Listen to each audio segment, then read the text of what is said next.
especially because of Foley's nasty falls. Never in my wildest dreams would I have thought either one of these guys would come flying off of that Hell in a Cell.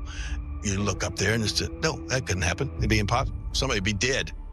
If you don't do it the right way, he over-rotates, he doesn't make it, you have to deal with that. To be completely honest, I'm just hoping that he hits the table. And as morbid and weird as that sounds, there's a big difference between hitting the table and hitting the concrete. Shortly thereafter, Foley took another fall from the top of the cage, this time into the ring. I realize I don't have as many teeth as I used to. I was just looking down, waiting on him to move. It knocked me out legitimately. According to Bruce Pritchard, this was not planned. The actions were so crazy that backstage crew, referees, and friends of Foley stormed the ring. They thought Foley was in a life-threatening situation. In any given match, on any given night, you're really only a couple of inches away from something catastrophic happening at one point or another. The Undertaker was also injured during the match.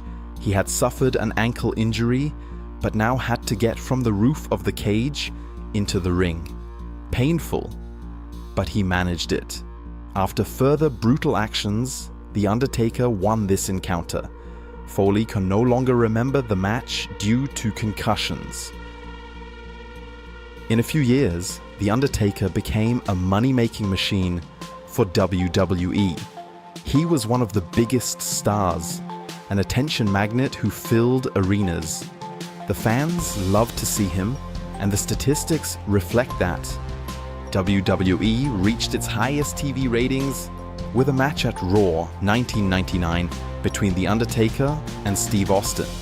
These two megastars made sure that more viewers switched to the USA Network that night than ever before.